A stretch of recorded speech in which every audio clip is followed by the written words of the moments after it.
Soalnya ada waktu beberapa bulan sebelum ijazah ada. Bisa kita pakai untuk nyiapin berkas-berkasnya, kayak surat lamaran dan yang lainnya. Agar pas ada ijazah, lengkap semua berkasnya. Terus sekarang gimana tuh, A? Si Ahmadnya juga nggak ada. Waktunya juga udah mulai sore. Masa kita mau tiduran di sini? Soalnya nggak seru kalau nggak ada si Ahmad mah, kata mama.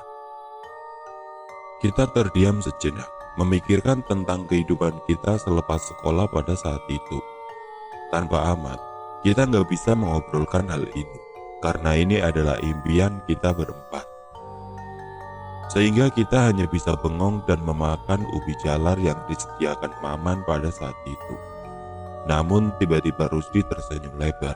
Dia seperti memberikan solusi ketika mereka bingung mau ngapain di dalam saung ini. Nah, daripada bengong, gak ngapa-ngapain, mendingan main ini yuk. Tenang aja, masih sore kok, jadi aman. Tadinya kalau ada si Ahmad pasti lebih seru, tapi ya karena cuma ada kalian berdua, ya kita main bertiga aja. Soalnya kalau orangnya ganjil, bakalan lebih seru, kata Rusdi sambil mengambil bungkusan yang dia bawa ketika ke saung. Sebuah bungkusan kresek hitam yang secara perlahan-lahan Rusdi keluarkan. Namun ketika aku dan Maman melihat dengan seksama isi dari bungkusan itu, secara tiba-tiba kita kaget dan refleks berkata secara berbarengan, "Jelangkung? Wah gila kamu Marus, di tengah sawah gini main jelangkung. Mana udah jam 3 sore pula, ini kita mainnya." Kataku bergigi ketakutan karena melihat kresek yang harus dibawa. Tenang aja, emang aku sengaja datang untuk main jelangkung ini. Selain kita ngobrolin kerjaan. Toh dulu kita juga sewaktu SD sering banget main jelangkung. Dan nyampe sekarang aman-aman saja, kata Rusdi dengan santainya.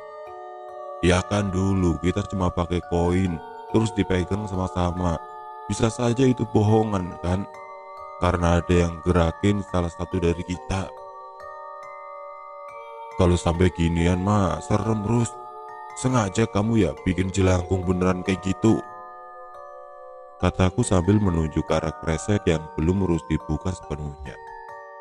Maman yang melihat dua kakak tingkatnya berdebat masalah jelangkung ini hanya terdiam. Dia sudah biasa melihat aku dan Rusdi bertengkar dan beradu pendapat ketika sedang bersama. Rusdi yang menyeleneh dengan tingkah yang membuat setiap orang tertawa dan keheranan, seringkali membuat aku kesal dan membuatnya beradu pendapat. Gini aja deh sekarang, kita tanya si bungsu gimana. Kalau dia setuju, baru kita mainin. Santai saja, jangan ketakutan gitu. Berani dikit lah, kata Rusdi sambil tertawa. Bungsu.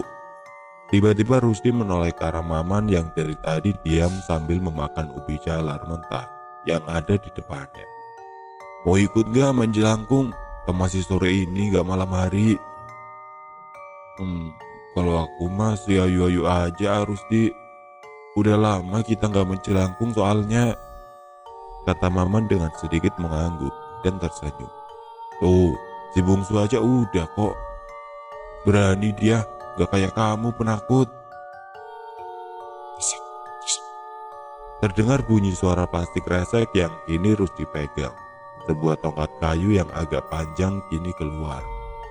Tongkat kayu yang dibuat seperti tanda plus dengan kepala dari batu kelapa polos yang ditancapkan di ujungnya.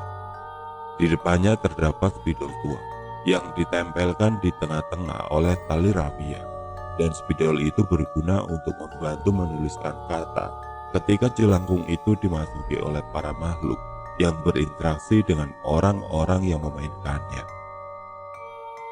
Untuk para pemuda kampung pada tahun 1970, jelangkung bukanlah sesuatu hal yang tabu. Namun itu adalah permainan yang lumrah yang sering kali dimainkan oleh mereka di kala waktu senggang. Jangankan para pemuda seperti aku, Rusdi dan Maman anak-anak SD saja sering memainkan permainan jelangkung ini meskipun dengan alat yang sederhana. Biasanya mereka suka memainkannya dengan koin uang Rp25 yang diletakkan di sebuah kertas yang sudah ditulis huruf A hingga Z. Dan setiap orang yang ikut harus menempelkan jarinya di atas koin itu ketika mengucapkan mantra agar bergerak. Sedangkan yang Rusdi bawa kali ini adalah versi asli dari permainan jelangkung. Konon biasanya sering dipakai ketika memanggil leluhur dan ritual-ritual tertentu untuk berkomunikasi dengan makhluk yang nantinya masuk ke salah satu boneka jelangkung yang mereka bawa. Anjir, serem gitu, terus nggak bisa dibuat lucu gitu, kayak pakai wortel kayak di hidungnya atau pakai apa gitu, kataku yang bergidik ketakutan ketika Rusdi mengeluarkan jelangkung dan menancapkannya di sela-sela kayu yang menjadi alas dari saung ini. Bentar, benar juga, kata Rusdi sambil mencabut spidol yang tertempel di jelangkung itu. Batok kelapa yang menjadi kepalanya digambar oleh Rusdi. 2 buah mata, 1 buah hidung, juga mulut yang tersenyum. Dia gambar oleh spidol yang awalnya tertempel di jelangkung tersebut. Rusdi dan Maman hanya menggeleng-gelengkan kepala ketika Rusdi melakukan hal itu. Dia seperti tidak ada takut-takutnya melihat sebuah jelangkung yang menyeramkan yang dia buat sendiri. Malah dia sesekali tersenyum ketika mendandani jelangkung itu. Tiba-tiba, prak! Saung yang mereka duduki berdecit. Rusdi yang awalnya duduk tiba-tiba berdiri dan turun dari saung tersebut. Entah apa yang dia lakukan, namun membuatku sedikit berteriak karena Rusdi meninggalkanku dan Maman di saung dengan jelangkung yang menancap di tengah-tengah. Mau kemana Rusdi? Kata Maman yang sedikit berteriak kepada Rusdi yang kini berlari menyusuri persawahan menjauhi saung. Tunggu aja di sana, nanti aku kembali lagi, mau nyari sesuatu dulu buat jelangkung, kata Rusdi sambil melambaikan tangannya dan menjauhi kita berdua. Aku yang ditinggal oleh Rusdi hanya terdiam, dan aku sedikit menyesali keputusan yang dia buat untuk datang ke saung ini. Kalau tahu si Ahmad gak akan kesini, mending pulang saja daripada nemenin si Rusdi main jelangkung, kataku sambil sedikit ketakutan. Rencana mau ke saung ini kan, mau mempersiapkan persyaratan untuk nanti nyari kerja di kota pas ijazah udah turun. Udah mah, si Ahmad gak ada, si Rusdi malah main jelangkung seru-seru begini. Aku menggerutu ketika ditinggal oleh Rusdi. Entah apa yang dia cari untuk jelangkungnya. Yang pasti, aku terus-menerus bergidik ketika melihat jelangkung yang masih tertancap di depanku pada saat itu. Tidak lama, teriak Rusdi dari kejauhan yang berlari di petak-petak sawah yang penuh lumpur dengan sangat cepat. Di tangannya terdapat sesuatu berwarna putih yang dia bawa. Sambil berlari dengan wajah yang tersenyum lebar, dengan cepat Rusdi kembali ke saung untuk menempelkan sesuatu yang dia bawa ke jelangkung yang masih tertancap di tengah-tengah saung. Sebuah baju daster tua berwarna putih kini dibawa oleh Rusdi. Daster yang didapatkan entah dari mana. Kini Rusdi dipasangkan ke jelangkung tersebut, sehingga membuatnya semakin menyeramkan. Tuh kan lucu, udah pakai daster, ada rendah-rendahnya lagi, kata Rusdi sambil membetulkan daster itu agar pas dipakaikan oleh jelangkung itu. Lucu dari mana? Tambah nyeremin yang ada Rus, kataku yang dari tadi kesal dengan tingkah laku temannya yang satu ini. Itu daster dapat dari mana? Kok sampai lari-lari gitu tadi kata Maman yang heran dengan daster yang dia bawa. Oh itu dari sawah Mang Ocin, kan orang-orang sawahnya pada dipakein baju tuh, ya tinggal diambil aja satu, kata Rusdi sambil tertawa. Aku yang tidak habis pikir dengan kelakuan temanku ini hanya bisa menggelengkan kepala beberapa kali. Teman yang paling aneh dibandingkan Ahmad dan Maman. Namun meskipun begitu, kalau tidak ada Rusdi rasanya sepi, karena hanya dia yang bisa buat kita semua tertawa.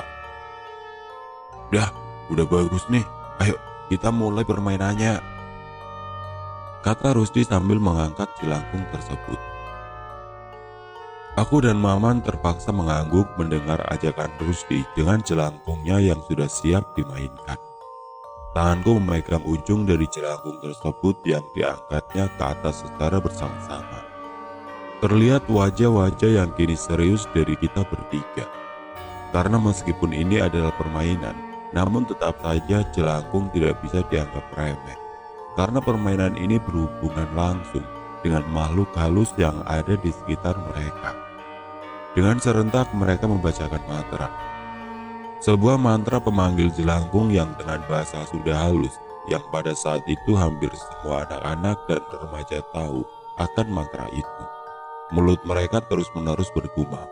Mereka serempak membacakan mantra pemanggil para makhluk yang nantinya akan masuk ke dalam boneka jelangkung tersebut dan berkomunikasi dengan mereka bertiga.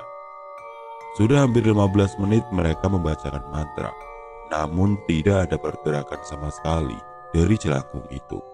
Seperti tidak ada satu makhluk pun yang ingin masuk ke dalam boneka jelangkung yang mereka mainkan saat ini. Kok gak gerak-gerak ya? Kata Rusdi. Ada yang salah gitu dengan mantra pemanggilnya. Rusdi menggaruk-garukkan kepalanya. Dia menancapkan kembali jelangkung itu di sela-sela kayu yang menjadi alas mereka duduk di saung itu.